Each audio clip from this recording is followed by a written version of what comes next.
الله عنهم أجمعين وأدخلنا وإياهم برحمته في عباده الصالحين. أما بعد، أيها الإخوة الكرام الأحبة، السلام عليكم ورحمة الله وبركاته. الحمد لله الذي جمعنا في هذا المقام المبارك الذي تحفه الملائكة ويذكره الله في ملأ خير من هذا الملأ، ألا وهو الملأ الأعلى. ولمجلس علم ساعة خير عند الله من عبادة 60 سنة. وإن العلم أحلى وأغلى ما له استمعت أذن وأعرب عنه ناطق بفم. بل العلم أشرف مطلوب وطالبه لله أشرف من يمشي على قدم. فقدس العلم واعرف قدر حرمته في القول والفعل والآداب فالتزم. يا طالب العلم لا تبغي به بدلا، فقد ظفرت ورب اللوح والقلم. واجهد بعزم قوي لا انثناء له، لو يعلم المرء فضل العلم لم ينم. والنية تجعل لوجه الله خالصة، إن البناء بدون الأصل لم يقوم. إنما يخشى الله من عباده العلماء. وقرأ الحسن: إنما يخشى الله من عباده العلماء. والخشية بمعنى الإجلال، أي يجل الله العلماء من عباده. ولعالم واحد أشد على الشيطان من 1000 عابد. والمعروف على أن هذا المقام المبارك بهذه المناسبة المباركة، وهي ذكرى مولد المصطفى صلى الله عليه وسلم، وهو خير البرية على الإطلاق، وهو محمد عليه الصلاة والسلام سيد العجم والعرب، ابن عبد الله ابن عبد المطلب بن هاشم بن عبد مناف بن قصي بن كلاب بن مرة بن كعب بن غالب بن فهر بن مالك بن النضر بن كنانة بن خزيمة بن مدركة بن إلياس بن نزار بن معاذ بن عد بن مقوم بن طيرح بن ناحور بن يعرب بن يسجب بن نابت بن إسماعيل بن إبراهيم خليل الرحمن بن آزر بن صاروخ بن عيبرة بن فالح بن أرفخشد بن سام بن نوح عليه السلام بن لمك بن متوشلخ بن أخنوخ بن يرد بن مهليل بن قينن بن يانش بن شيث بن آدم عليه السلام. ومع أن النسب الذي ورد في الحديث لا ترفعون فوق عدنان، أما بعد ذلك فهو من المتاع العقلي ومن الاستئناس. القرآن الكريم أيها الإخوة الذي جاء به خير الأمة عليه الصلاة والسلام اشتق من القرء من الجمع، لأن الكتب السماوية كانت تأتي وتناقش أمرين اثنين، تتكلم عن الحاضر والمستقبل. فلما جاء القرآن أضاف رقم 3 وهو الماضي، فقيل له قرآن بصيغة المبالغة جمعان، تكلم عن الماضي والحاضر والمستقبل. اشتق من القرء يعني الجمع. وجاء بلسان العرب، إذ أن اللغات السامية الستة قيل لها اللغات السامية لأنها جاءت من السمو، لأنها تتكلم عن خبر السماء. اللغات اللي موجودة في الأرض يعني أكثر من 20,000 لغة، لكن هذه اللغات التي فضلها الله بالكتب السماوية قيل اللغات السامية، جاءت من السمو العلو. آدم عليه السلام تكلم باللغة السامية التي هي الخام، مجمع جميع اللغات، وهي عربية معقدة. ثم خرجت منها اللغة الأكادية، وهي أول لغة درت ببلاد الرافدين، وبها إدريس خط القلم عليه السلام، وهو أخنوخ ذكرنا. أما إدريس هو اسم المهنة. فلما جاء إدريس وجد بعض الخطوط فحرف الخط، فسمي الحرف حرفا. وبما أن آدم عليه السلام نزل به الحرفين، نزل باللام والصاد. اللام واحد العتلة كيلم بها فقيل له اللام، والصاد عصا كيصيد بها فيها شريط واحد القنب واحد العصا. قيل علاش حرف الصاد؟ كنقولوا صاد جاي من الصيد، كيبان الشكل ديالو بحال السلبة. والهاء جاي من الهواء، والكاف جاي من الكف، حروف لها امدادات. ثم جاءت بعد هذه اللغة الأكادية، جاءت بعدها اللغة التغرينية، هي من اللغات السامية، لغة الحبشة وإثيوبيا. ثم جاءت بعدها اللغة المهرية اللي هي بين اليمن ولغة اليمن وعمان، وهي مدينة مهرة. اليوم يتكلم بها أكثر من 20,000، بها نزلت كتب سماوية. ثم جاءت بعدها اللغة الآرامية واللغة الآرامية كتنقسم لقسمين: الآرامية الغربية لغة أذربيجان، والآرامية الشرقية لغة فلسطين، بها نزل التوراة على موسى عليه السلام. لكن هذا الاسم اختفى لأن اليهود لما عبروا الفرات إلى مصر غلب الفعل على الاسم، ما بقوش كيقولوا الآرامية، كيقولوا العبرية، والعبرية هي فعل وليست اسم. تجد بعض الأكاديميين كيقولوا اللغة العبرية، العبرية فعل لأنها من كثرة العبور. ثم جاءت بعدها لغة الهلال الخصيب هي اللغة السريانية. عندنا كمنظومة سلوكية ماشي مثلا اللي معروف عند الناس انك ملي كتمشي للطريقة الصوفية كتقول لهم بغي يعني السلوك مباشرة ما يعطونك الذكر، كيقول لك الولد خذ الولد او صافح او كذا. ليس هذا الامر، بل عندنا منهج التزكية: قد أفلح من تزكى وذكر اسم ربه فصلى. التزكية والذكر بعد الصلة أو الصلاة، يعني الربط مع الله سبحانه وتعالى. فهذا المنهج هو منهج متكامل، ونظن يعني ألفنا فيه ما يزيد عن 30 كتاب اللي هي منشورة، اللي هي تنشرت صدرت، وما يقابلها غير منشور بعد، كلها في المنظومة السلوكية دي. ثم كاين ايضا الوظيفه ان شاء الله ديال هذا المركز اللي غتكون حتى هنايا ان شاء الله في الرباط وفي غيرها من المدن. الحمد لله معنا احباب من تالودات، معنا الاحباب من مراكش، معنا ايضا اظن من القصر الكبير وغيرها من المدن ديال المملكه. فالحمد لله يعني الاعمال ايضا هي الاعمال التعليميه ايضا، يعني الاحياء ديال التعليم، تحفيظ القران الكريم. الحمد لله معنا اصحاب الروايات واصحاب السند، تدريس المتون الفقهيه، الفقه المالكي، الاحكام ديالو، يعني الحقيقه ديالو، العقيده الاشعريه. باش كنساهموا كمجتمع مدني او كافراد او كنساهموا في المنظومه العامه ديال الرؤيه العامه اللي كتمشي عليها هذه المملكه الشريفه منذ تاسيسها، واللي كتجعلها رمز ديال الاستقرار والرمز ديال الامان في المنطقه كامله باسرها، واللي هي صارت نموذج يحتذى به في غيرها من الدول. فالان في اندونيسيا راهم تا هما ولاو كيبحثوا على هذه الثلاثيه ديال وحده العقيده والفقه والطريقه. هذا الامر هذا ايضا في ماليزيا يعني يحاولون تاسيسها، وكان المغرب صباط الحمد لله لهذا الامر. شمال افريقيا بشكل عام يعني الحمد لله. فهذا هو المركز يعني ان شاء الله. لذلك هذا المركز هنايا في الرباط غيكون ان شاء الله باعتبار الرباط العاصمه الحمد لله، فغيكون عنده اشاعه كبير جدا ويكون عنده اسهامات كبيره جدا ان شاء الله. هم اللذان يسيران دوالب المعركه ويرسمان خطوط آفاق المعجزة، فإذا توفرت العقيدة ورسخت وتهيأت الفكرة وثبتت تيسر لأي مجتمع من المجتمعات أن يجند طاقته للعمل وأن ينجز كل ما يحلم به من الأمل، فيصل إلى الغاية والهدف عن طريق إيمانه الصحيح وعن نشاطه الصالح، من دون أن تصده العراقيل والعقبات ولا أن تفت في عضده المصاعب والأزمات. فالعمل بالعقيدة والعقيدة بالعمل، ومعنى ذلك أن الحياة لا تكون بمعزل عن العقيدة أبدا، وأن أهداف الحياة لا تتحقق إلا باجتماع هذين الأصلين وتضامن هذين المبدأين. لذلك نرى الكتاب العزيز الذي أنزل على محمد بن عبد الله في ليلة أفضل وفي الملأ الأعلى، نرى الكتاب العزيز يقرن بين الإيمان والعمل في مواده خالدة، ويشيد بذكرهما في آياته المحكمة في السمو الروحي والجمال الخلقي والنهوض الفكري والمادي والمواهب والاستعدادات والخصائص والملكات. كل ذلك تصوغه العقيدة الحية وينتجه العمل الصالح المتماسك.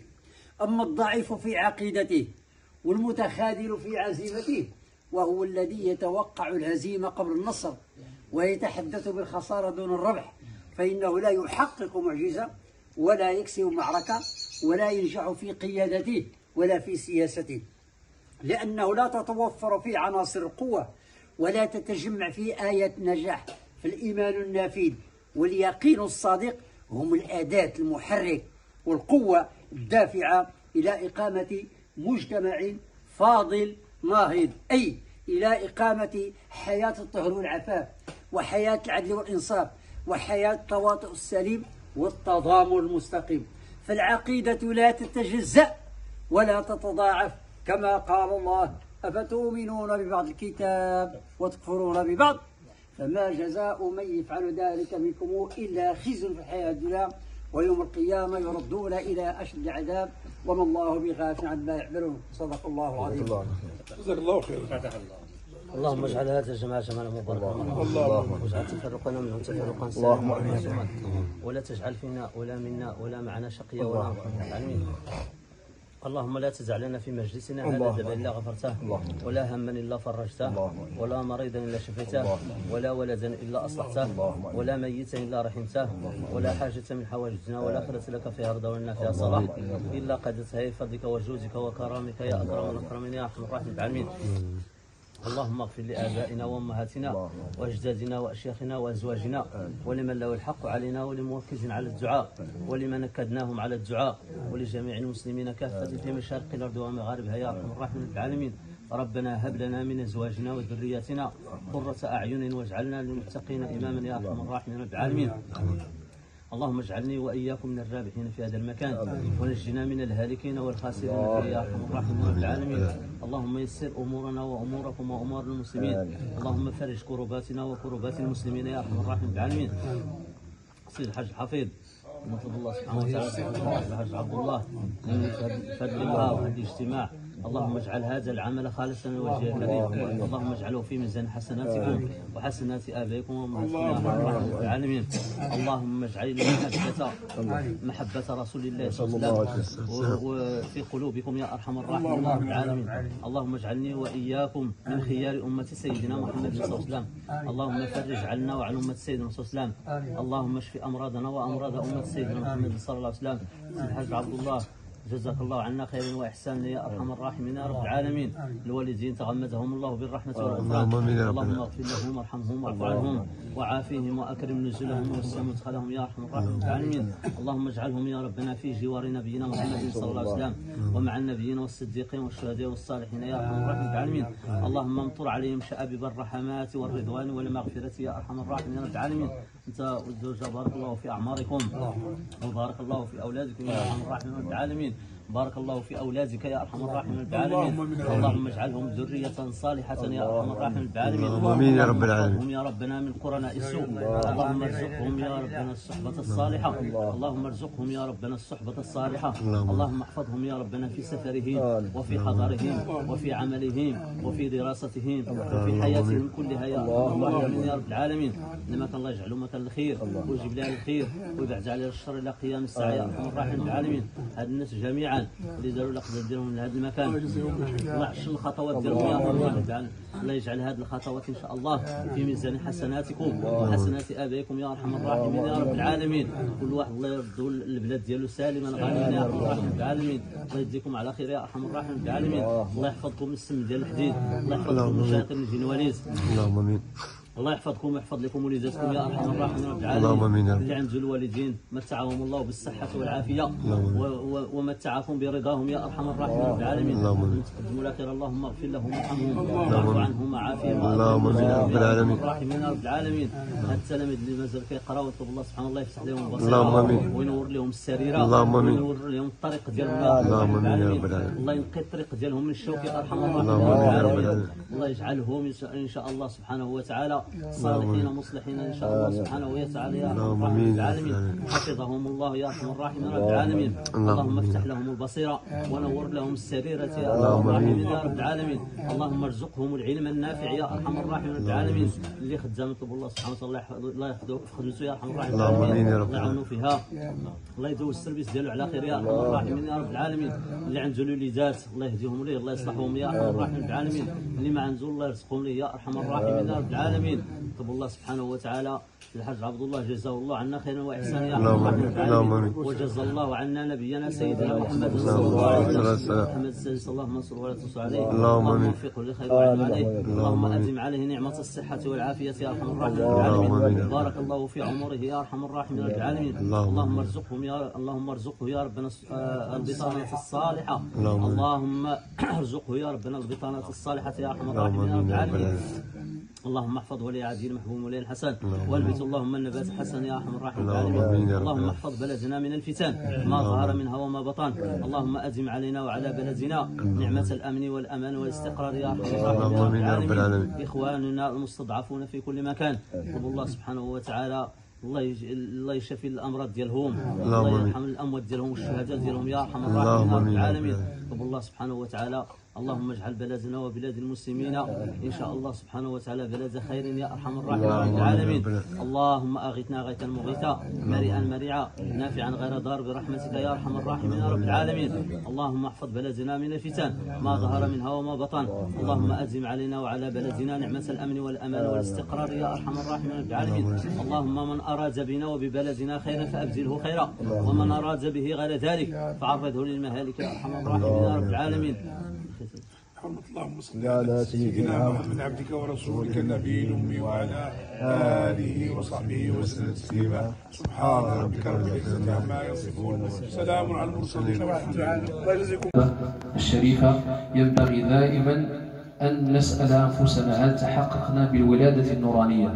هل تحققنا بالولادة النورانية التي يريدها منا سيدنا رسول الله صلى الله عليه وسلم؟ فما هي هذه الولادة النورانية؟ هذه الولادة النورانية يمكن إجمالها في أمور ثلاثة،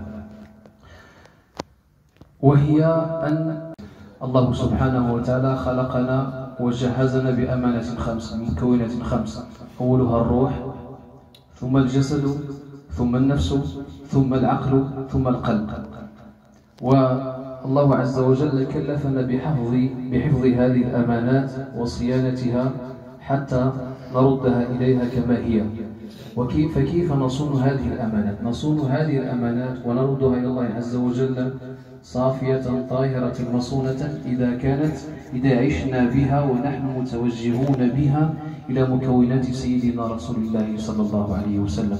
فكيف نرتبط بقلبنا بقلب رسول الله، وكيف نرتبط بعقلنا بعقل رسول الله، وكيف نربط روحنا بروح سيدنا رسول الله صلى الله عليه وسلم، وكيف نربط كليتنا بسيدنا رسول الله صلى الله عليه وسلم. يكون ذلك من خلال أمور ثلاثة كما ذكرنا، هي ملخصة لمنهج سيدنا رسول الله صلى الله عليه وسلم، منهج الفلاح جمعه الله عز وجل في قوله قد أفلح من تزكى وذكر اسم ربه فصلى. فنتوجه إلى مكونات سيدنا رسول الله صلى الله عليه وسلم عبر تزكيتها، فنزكي قلوبنا كما علمنا سيدنا رسول الله صلى الله عليه وسلم، ونزكي عقولنا كما علمنا سيدنا رسول الله صلى الله عليه وسلم، ونزكي أنفسنا كما علمنا سيدنا رسول الله صلى الله عليه وسلم، ونزكي جسدنا حتى يكون على حلية سيدنا رسول الله صلى الله عليه وسلم كما أراد منا صلى الله عليه وسلم. ثم بعد ذلك يتفضل الله سبحانه وتعالى علينا تتزكى أرواحنا، لأن الروح أصلا زكية منورة في عالم الذر. فكيف نزكي القلب، وكيف نزكي العقل، وكيف نزكي النفس، وكيف نزكي الروح، وكيف نزكي البدن تزكية محمدية؟ علمنا مشايخنا الكرام رضي الله عنهم أن تزكية القلب تكون من خلال مراقبة جوارح السبع. يعني إذا أردنا أن يكون قلبنا على قلب سيدنا رسول الله صلى الله عليه وسلم فينبغي أن نراقب جوارحنا السبع، فمن خلالها يدخل الظلام أو النور إلى القلب، بمعنى أن توظيفنا لهذه اليد وتوظيفنا للقدمين وتوظيفنا للبطن وتوظيفنا لباقي الجوارح السبعة يعني بها يرتبط حال قلبنا. فإذا وظفت يدي توظيفا محمديا فإن قلبي يتنور، وإذا وظفت عيني توظيفا محمديا فلم أنظر بها إلى الحرام ونظرت بها إلى الحلال فإن قلبي يتنور. فنراقب هذه الجوارح حتى يتطهر قلبنا فيصح أن نقول أنه قلب محمدي. إذن بهذه الطريقة يكون قلبنا على قلب سيدنا رسول الله صلى الله عليه وسلم. وفي منهجنا المبارك هناك منهجية عملية علمنا إياها شيخنا رضي الله عنه كيف نزكي قلبنا عبر جداول إن شاء الله تعالى يمكن أن نشاركها مع من يريد ذلك. ثم ننتقل بعد ذلك، بعد أن يكون قلبنا على قلب سيدنا رسول الله صلى الله عليه وسلم، لابد أن يكون عقلنا على عقل سيدنا رسول الله، لأن وظيفة العقل كما تعلمون هي أن يكون دائم الحضور مع خالقه، فلا يلتفت عن الله سبحانه وتعالى طرفة عين، فنزكي العقل حتى لا يكون فيه إلا الله ولا يكون فيه إلا سيدنا رسول الله صلى الله عليه وسلم، فنطهره من الوساوس ومن كل ما يصرف عن الوظيفة التي من أجلها خلقه الله عز وجل. ثم بعد ذلك يعني ننتقل من تزكية العقل من المستوى الأول الذي هو طرد الوساوس إلى أن يكون دائما الحضور مع الله، ثم بعد ذلك نزكي المكون الثالث حتى يكون الذي هو النفس، حتى تكون على نفس سيدنا رسول الله صلى الله عليه وسلم. وما معنى تزكية النفس؟ هي إخضاعها لأمر سيدنا رسول الله صلى الله عليه وسلم، ويكون ذلك بماذا؟ بأن ننزع منها الصفات الشيطانية ونغرس فيها الصفات المحمدية، فنغرس بدل الكبر التواضع وبدل الحسد المحبة إلى غير ذلك من الصفات، فنترقى بالنفس من النفس الأمارة بالسوء إلى النفس اللوامة، إلى النفس المطمئنة، ثم إلى النفس الراضية، ثم إلى النفس المرضية، ثم إلى النفس المستمدة، ثم إلى النفس الكاملة. سيدنا محمد رسولنا ونبينا جاء من مدينة فاس وفي قلبه سر أولياء الله جميعا شرقا وغربا في هذا البلد وفي غيره، فالحمد لله الذي جمعنا في هذا المجلس وفي هذه الحضرة على قلب مغترف من أسرار النبوة، على صدر ممتلئ بأنفاس الصالحين الذي اجتمعت فيه كل المشارب والمذاهب، فهو قلب محمدي. نسأل الله سبحانه أن يسقينا من قلبه وأن يجعلنا من الذين يغرفون العلم من روحه وينطقون بسر أنفاسه في حضرة سيدنا رسول الله صلى الله عليه وسلم. وفي حضرته نقول: هذا سليل الهاشمي محمد، هذا الإمام بسر جده أكرما، موهوب آل البيت وارث سرهم، بفتوحهم من كل فن ألهما، نفح من الرحمن فاح بقلبه، من سر اقرأ باسم ربك علما، قد فاض فيضا بالمواهب حرفه، أبحر بحرفه يا مريد مسلما، واجمع إذا شئت المداد محبرا، وصحائف الألواح حتى تعدما، تالله لا تحصي ذخائر سره، ولسر حرفه لست تلقى معجما.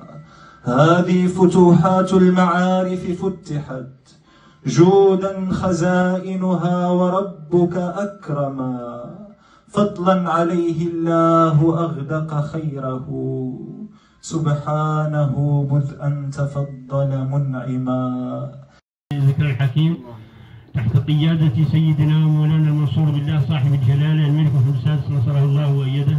كما نشكر عميد الإشراف العلويين والأدارسة داخل المغرب وخارجهم، الأخ الفاضل عميد الشرفاء عبد الله حفيظ السباعي، حفظ الله الجميع بما حفظ من ذكر الحكيم، وأشكركم جمعة مباركة. شكرا. خير الوراء عليه أزكى الصلاة والسلام، وهو الشيخ الدوامي المعروف يقول: إن الذي جاء بالوحي جبريل، نال الربيع به فخرا وإبريل، ومنه قد نالت البطحاء معجزة، فرد عنها على أعقابه الفيل، جاءت أبابيل قوم الملك أبرهة، فشردت بهم طير أبابيل، ومنه طيبة قد طابت جوانبها، وشب فيها من النور القناديل، ومنه بدر غدا بدر الكمال به غدا، تحل بأهل الكفر تنكيل، ومنه غدا نيل ما قد نيل من مدد، ومنه شيحون نال المد والنيل، يا ليتنه كان لي بكل منزلة، كان الحبيب بها شم وتقبيل. إني تطفلت والرحمن مكرم، وللفقير على ذي الطول تطفيله، عسى بمدح رسول الله صلى الله عليه وسلم الله عليه وسلم يدركني نصر وفتح وتيسير وتسهيل. هذه فلوسي إذا ما الذنب أثقلني فهي الدنانير لي وهي المثاقيل.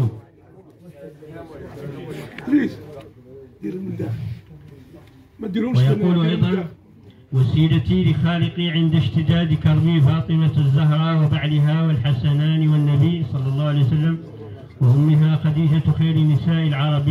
يا رب فرج كربي يا رب فرج كربي. وسيلتي بالسبعة الزهاد أهل التقى والعلم والرشاد. زين العباد الكوكب الدري من خلقه كالعسل الصهي. بجاه يوسف العلي العلوي المذهب الأحزان والداء الدوي.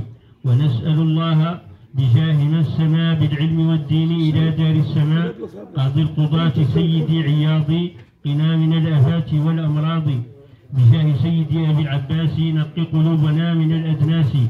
وسيدي أبي العزيز التابعي اشرح صدورنا بعلم النافع. وسيدي محمد الجزولي المكثر الثناء على الرسول. وسيدي إمامنا السهيلي من زهرة الدارين عظم نيلي. وبالشريف سيدي غزواني علم مقامي وعظم شاني. بجاههم نرجوك يا من يرتجى للدفع والنفع لخوف ورجاء. ونسأل الله بأن يجمع الشمل والإخوان والأهل معا وقرة العينين من بنين والمال والأهل ومن يلينا. وأن يصلي على محمد وآله على دوام الأبد ما سجعت في أيكها الأطيار وهامعت مع وابنها الأطيار. اللهم صل على سيدنا محمد خير الأنام وعلى آله وصحبه وسلم تسليما.